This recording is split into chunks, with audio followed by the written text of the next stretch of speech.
남북 연락사무소 폭발을 두고 미국 정부가 북한을 향해 경고의 메시지를 던졌습니다. 하지만 트럼프 대통령은 말을 아끼고 있습니다. 워싱턴을 연결해 보겠습니다.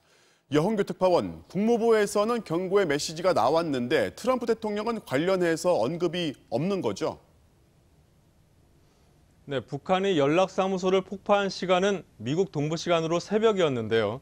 트럼프 대통령이 아침에 가장 먼저 올린 트윗은 미국 경제가 살아나고 있다는 내용이었습니다. 낮에는 백악관 공식 행사가 있어서 기자들도 있었지만 북한 관련해선 한마디도 하지 않았습니다. 국무부에선 역효과를 낳는 추가 도발을 하지 말라는 경고 메시지가 나왔습니다. 눈에 띄는 건 남북 관계에 대한 한국의 노력을 전적으로 지지한다고 밝힌 대목인데요. 그동안 국무부는 남북 관계 관련 논평을 할 땐 남북 간 협력이 비핵화의 진전과 보조를 맞춰야 한다는 단서를 달아왔는데 이번엔 비핵화 얘기가 빠진 겁니다.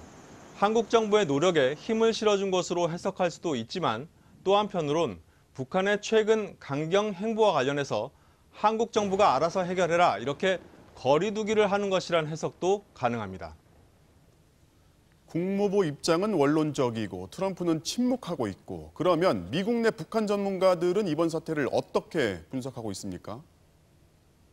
네, 워싱턴 싱크탱크의 북한 전문가들에게 이메일과 화상 인터뷰를 통해서 의견을 들어봤는데요. 무엇보다 이들은 북한이 미국 대선 전에 미국 본토를 위협하는 대륙간 탄도미사일 ICBM 시험 발사에 나설 가능성에 주목했습니다. 미국 국익연구소의 해리 카지아니스 국장은 당장 이달 25일 한국전쟁 70주년이나 미국 독립기념일인 7월 4일에 맞춰서 ICBM을 발사할 가능성이 있다고 내다봤습니다.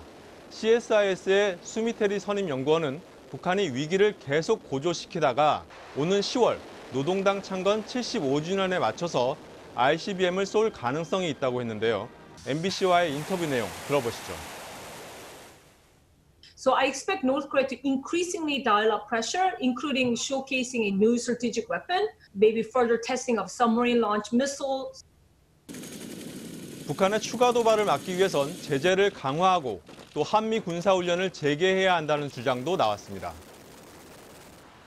But the president has undercut all three pillars of the maximum pressure: economic sanctions, military deterrence, and diplomatic isolations.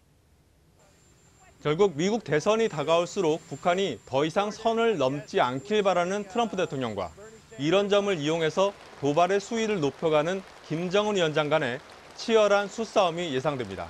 워싱턴에서 전해드렸습니다.